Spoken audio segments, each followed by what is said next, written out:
And I'm standing there flexing for the photo, almost blacking out. And I remember thinking, is this it? Is this the me that I'm supposed to be? And I'm going like, I think so. But there's no inner peace from it. There's just the feeling of like, I want to cling to this photo. And the photo's not even super realistic. Like the photo required like a hellish 2 weeks. There's no way I could exist that way for a long period of time. Just being lightheaded all the time, being very hungry, like not possible.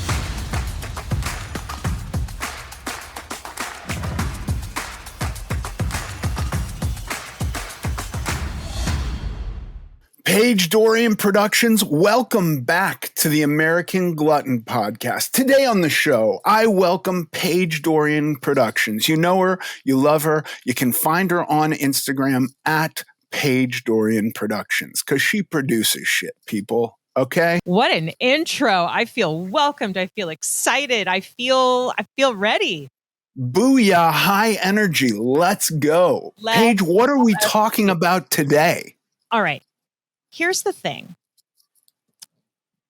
I want to ask you if you can share with our listeners some of the biggest challenges that you faced during this journey, because a lot of people know where you started and that you've been up and down over the years, but it has been some years now, right, that you have really maintained this incredible change. And so I'm asking you if you could share what are some of the biggest challenges that you faced during this journey, right? And how did you overcome them? Somebody out there is like, how do I start? What do I do? Like, want to know, what did you overcome? How did you get where you are? Okay. Yeah. The first thing that springs to mind as far as biggest challenges goes is, there's the initial feeling of being completely overwhelmed by like, God, I've got to start this and it's too much to confront and I don't know where to start and all that comes collapsing in. But once you get by that, I think that's a fairly easy challenge. Like I have spoken to many people and people write me and DM me and say, where do I begin? I don't know where to start. And so that can be a challenge. But what I found was I would start a diet and I would be making progress, and the progress never seemed like it was enough. I never seemed to arrive. I would have in my head this idea of like, okay, I'm going to do whatever, pick your diet. The first diet I did, Brandy arranged for me, it was a liquid diet. I'm going to do this liquid diet and I'm going to do it until I am this image of myself that I have. There was a specific goal. It wasn't laid out and thought through. There was just this idea, okay, I have a solution now and I'm going to do it until I am the me that I want to be. I'm going to reveal the me that I want to be. And man, I did that for 60 days, not to say that I thought that 60 days would be, be where I needed to get to, but I can remember I had a 2-month break shooting. It was during the shooting of a movie called Cold Mountain. And that movie, the production of it was 7 or 8 months in Romania. And I'm kind of in and out throughout the movie in these little tiny segments. And so I was there for day one of shooting and I was there for the very last day, many, many months later. I think the first day of shooting was like June. In the summer, it might have been July, but it was very hot and it had rained and we were out in this dirt field and they had to put down planks because it was all mud. And the very last day of shooting, it was so cold that the film and the cameras kept freezing and they kept having to like put warming covers on the cameras. It was like minus 25. Now that's centigrade, so that's not quite minus 25 Fahrenheit, but it was very, very cold. over the course of that, I had 2 months off. And I came back to LA, and Brandy and I had this kind of like come to Jesus breakdown in Romania of like, I need to change and I don't know what to do. And Brandy was like, I got you, son. Just wait. And I arrived back to LA, and she had this thing ready for me. And I was like, okay, this is it. This is what I'm doing. And I lost 80 pounds in 2 months. And I remember feeling absolutely no different. Like I was aware that I'd lost 80 pounds. The scale suggested that I lost 80 pounds. All my clothes were looser. But when I looked at myself in the mirror, I didn't see a difference. There was no like night and day difference. And then I got to the movie, and everybody there noticed weight loss. They were like, oh my God, none of your wardrobe fits. You've lost so much weight, and we're going to tighten this up and adjust all your wardrobe. And they could totally see it. But I felt that there was no perceptible difference. The I that I believed I would become was not there. And so it was like, okay, well, I got a lot more to do. Obviously, I didn't think 80 pounds would do it. But that was something I kept running into over and over and over again. This feeling like the finish line kept being further and further away. You know, you're running a marathon, and like when I cross, Fairfax and Melrose, I'm going to throw my hands up in the air. But then you come to realize like, no, the route keeps changing. Fairfax and Melrose keeps getting further and further away. And I never kind of had that revelation. There's a picture of me where it's pinned on my Instagram, and I've got you can see abs, you can see delts on my shoulders, you can see muscles everywhere. You can see a separation in my quad, like I'm very lean. And I remember that day going like, I got to lock this in. And it was impossible to lock that in because that required like 2 weeks of photo prep where I'm like, I stopped eating salt at one point. I increased my water to 3 gallons a day. Then the last few days, I'm not drinking any water, and I'm still pissing as much as I was when I was drinking 3. And suddenly I'm totally dehydrated, and I'm standing there flexing for the photo, almost blacking out. And I remember thinking, is this it? Is this the me that I'm supposed to be? And I'm going like, I think so. But there's no inner peace from it. There's just the feeling of like, I want to cling to this photo. And the photo's not even super realistic. Like the photo required like a hellish 2 weeks. There's no way I could exist that way for a long period of time. Just being lightheaded all the time, being very hungry, like not possible. And so the idea that like I was going to have some kind of internal change and that I was going to be super satisfied. I even look at that picture and I'm like, look at the loose skin around my leg. And why am I scowling? And I wanted to wear a hat in the picture. Why didn't I just shave my head?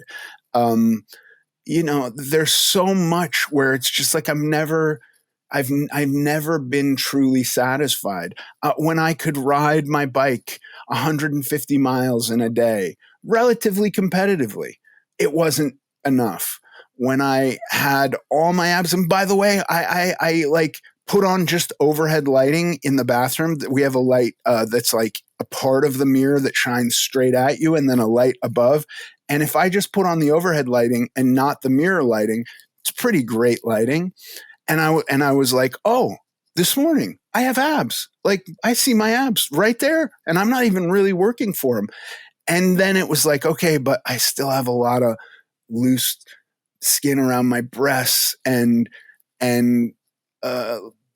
tissue there that's ungainly, unseemly. I don't know which of those words is correct, but one of them, choose the one you like. And that's today. And I've maintained this weight for 8 years. And otherwise I can convince myself that this is a good weight, but I just ran into that so much. You and I had a conversation once not long ago about a belt that fit. And you were like, I just want to wear this belt. And I was like, okay, put the belt on. And you were like, yeah, but it's not perfect. And so that idea, whatever that idea of perfection is, has always eluded me. Yeah. And the way I overcame it is I've kind of given up on the idea of perfection, and I'm just concentrating on improvement. How can I get better? What is better, right? Can I increase my cardio? Can I get a little stronger? Can I eat a little cleaner? Can I get more efficient at, meal prepping?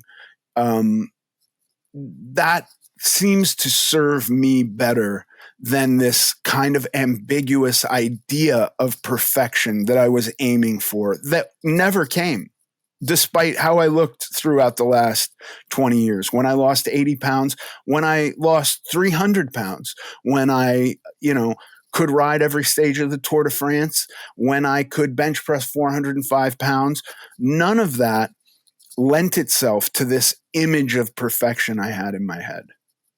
So interesting that you say it that way, because it's funny, like, okay, I look at you when I see you and I go, man, Ethan looks fucking great. Just these are thoughts. And then people will say something to me who haven't seen me in a while. And I don't even think it's so much physical, because someone will go like, oh, you look great. And I'm much better about it now, but I used to just go like, I wanted to say, but because like the belt, it's not perfect. It's not it should be this many pounds. It should be blah, whatever. I'm way better about that now. I've really just been working on like not making that so just deep and overwhelming and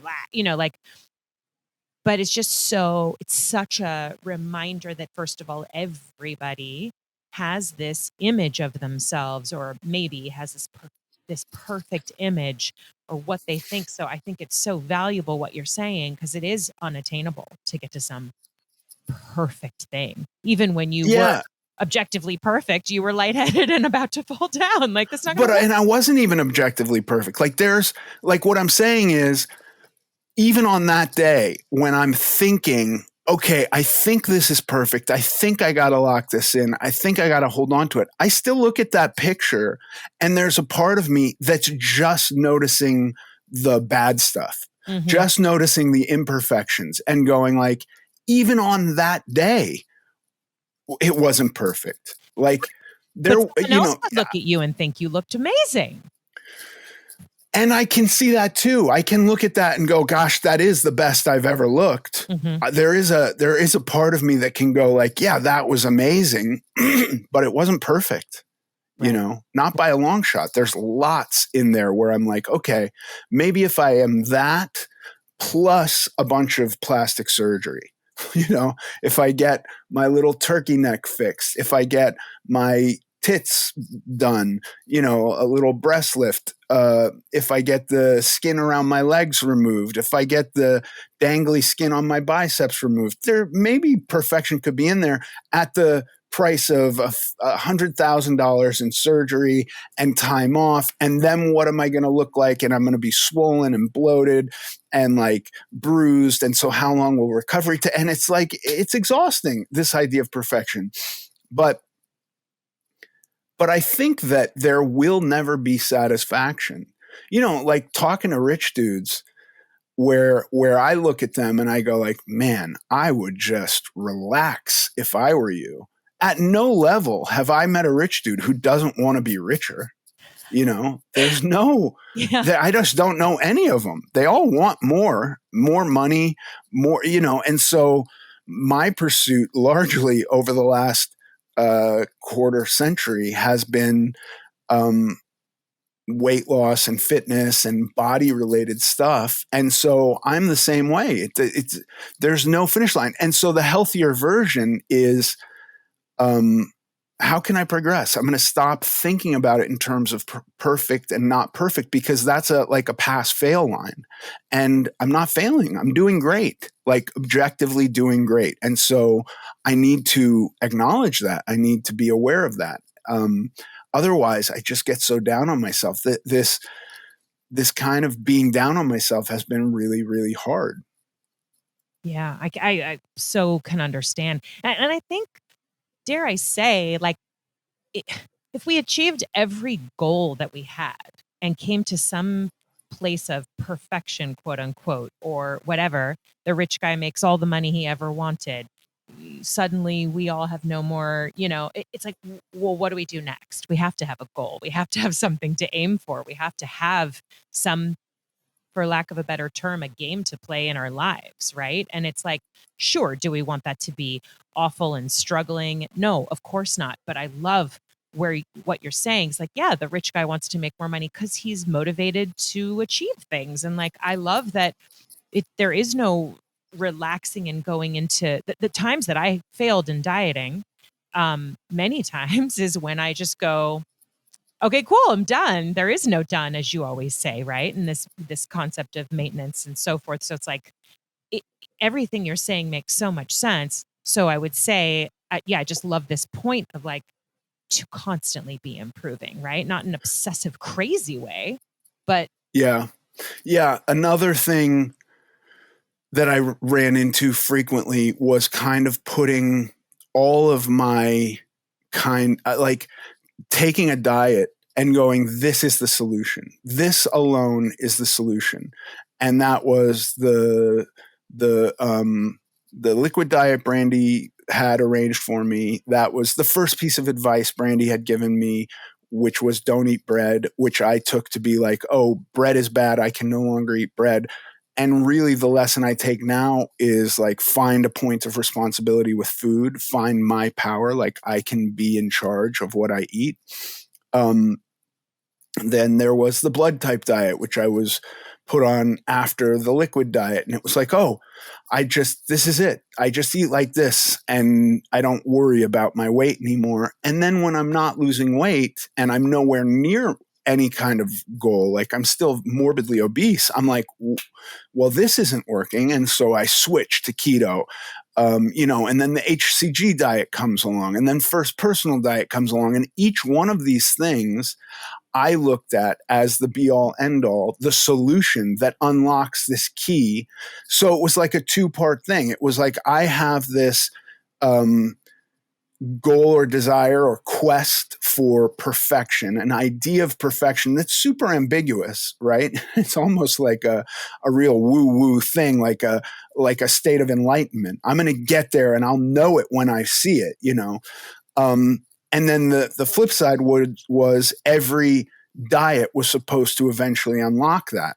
And none of them did. Not one of them ever got me there. Not even close. I mean, the closest I came to it, if I'm being really honest, was like just an insane amount of cardio every day, insane, and starving myself. And that was the closest I got to like physically, like I had a low resting heart rate. My blood looked beautiful. I was very, very lean. I was the thinnest I've ever been. But like my life was falling apart. I spent almost no time with my wife and my kids. I was crabby in the afternoon. I couldn't work and maintain that. And so like none of these things that I looked at as solutions were, what I came to find is it's an ecosystem. My life is an ecosystem, and there are many parts to my life, and they all have to be serving each other. And if they're not, I'm not going to succeed. I'm not going to progress. I'm not going to improve. One aspect, maybe, there was a short period of my life where I was hyper focused on money, and I had this idea, like if I had X dollars in the bank, that would be then I could, not retire, but I could relax. And so like everybody went on a spending diet. Like there was like belts were being tightened around the house. There was no shopping, excess shopping. I suddenly was like, Trader Joe's isn't so bad. We could just do all our shopping at Trader Joe's, because it seemed less expensive. And and Brandy was like, what's the figure in your head? And I'd tell her the figure and she'd go, but you understand, you're worth that. Like you own stuff that's worth that much. And I'd be like, no. We need cash in the bank. So, if we have to flee in the night, we've got access to cash. And she kind of was like, okay, why? What are we doing? And she would be this voice of reason that would come in and I'd go like, shut up. We just have to have that for safety. And the day I woke up and she was like, well, okay, here you go. Look, there you got it. You got that much money in the bank. It's cash. What do you want to do with it? And I was like, oh yeah.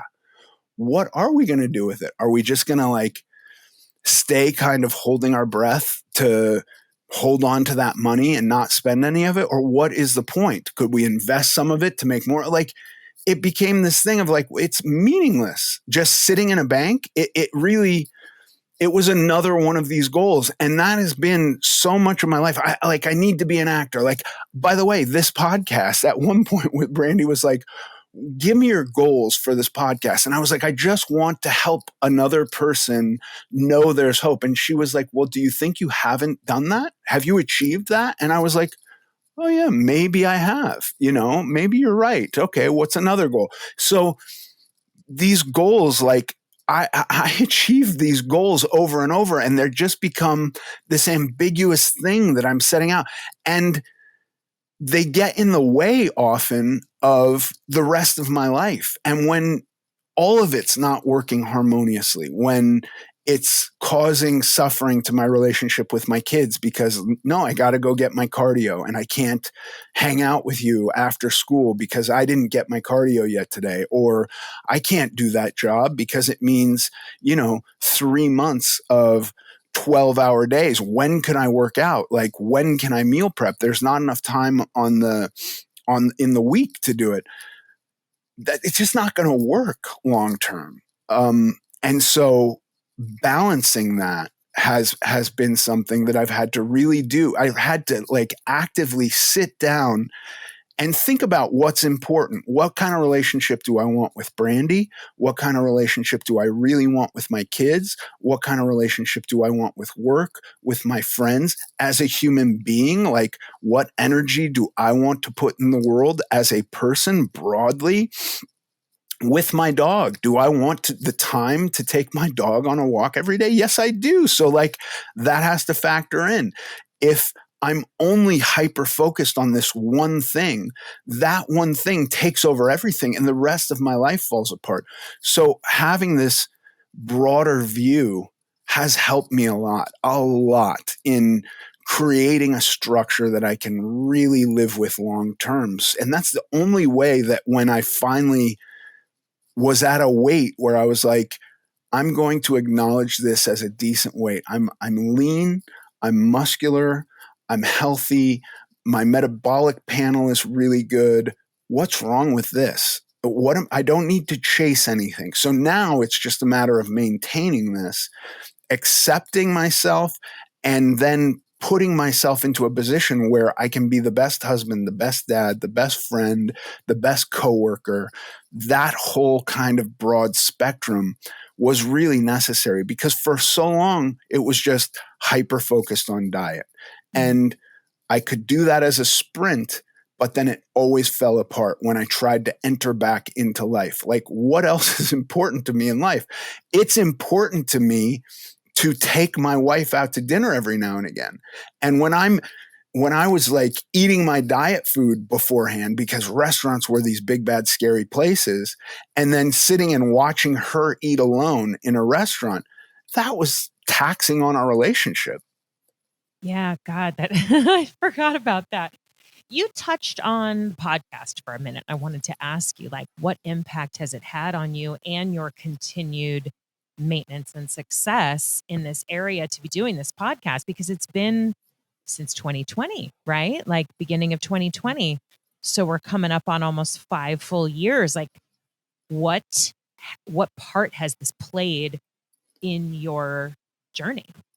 I think it plays a big part. And I think when I look at a lot of the people I've spoken to who have undergone massive weight loss and kept it off, a lot of them have become like personal trainers or, you know, do coaching, fitness coaching, nutritional coaching. And I think that there is something to staying connected, to helping other people, to being of service to others in the avenue that you have kind of found some success in. Because when I was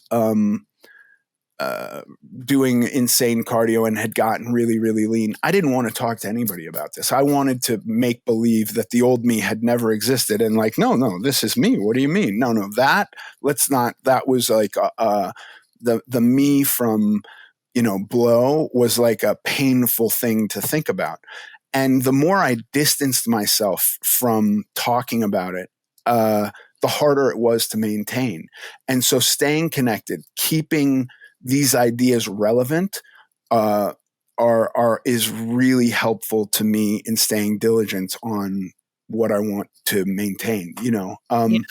And I think just anecdotally, seeing that people who have had long-term success. I'm thinking of like Jordan Graham, who's been on the show, who's like a trainer and a fitness guy. He lost a tremendous amount of weight. He's ripped. He's jacked, and I totally understand how like having this conversation almost daily with clients is useful in the pursuit of maintenance.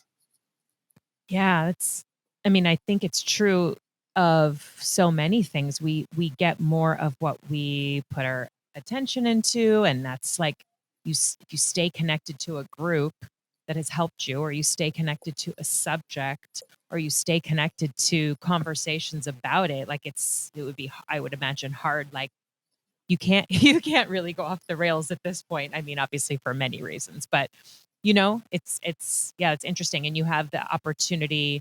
What's great about this, I would imagine, is not only do you get to inspire others and share your story, but every week you're talking to somebody that you're probably picking something up from.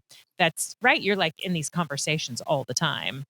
Yeah. Besides just everybody bugging you at our dinners of like, how did you do it? And what are you doing?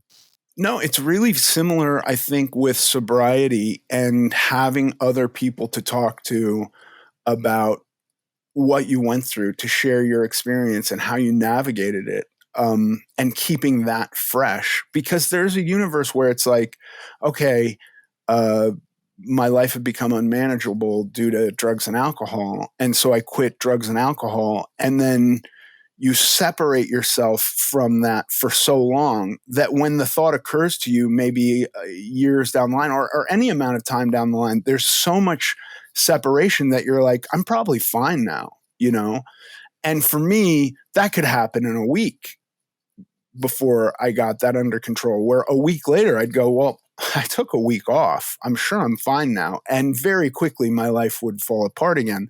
And so the idea of staying in touch with that by communicating with other people about it, by being of service to other people, by helping other people get and stay sober, it's very useful to me in that regard. And so not really having that with food, this podcast acts as that, Totally. And do you ever you really put yourself out there now? You're very available for people. You're very active on not only the podcast, but on Substack and Instagram and, all these communities, right? And how do you deal with if you get any sort of negative feedback or, you know, yeah, how do you deal with that? Like, I know you don't get that from your family or your close friends, but do you ever get that out in this like world that you've opened yourself up to? Listen, don't think for a second that your friend Brandy Lewis doesn't give me negative feedback from time to time. There have been pictures that I've posted that she's like, what are you trying to be, like a gay pinup guy? This is clearly you flirting with men. and I'm like, what are you talking about? This is just like, and she's like, no, you know what you're doing. Or like, there was a point where she was like, you're using the word chick an awful lot. And I'm like, that just means cool girl. Like, dude, I think dude means cool guy. And matter of fact, well, I will sometimes call my daughters dude. But when I do that, I think I'm usually a little bit irritated with them. So it doesn't mean necessarily the same thing when I say it to a girl. But chick to me has no negative connotation. It's not like I'm saying broad, like broad or dame. Actually, dame has no negative connotation to me, but I think broad kind of does. This is just how I interpret those words. But chick doesn't. And Brandy was like, why not just say women? And so I was like, what are you talking about? And she played me an episode, and I was like, oh yeah, I guess I do say chick a lot. Okay. And so I've just started not saying that. Anyway, my point is, and I get guff from my children all the time about social media. I don't know what I'm doing. I'm a Gen Xer who identifies as a boomer who's just like stumbling through social media.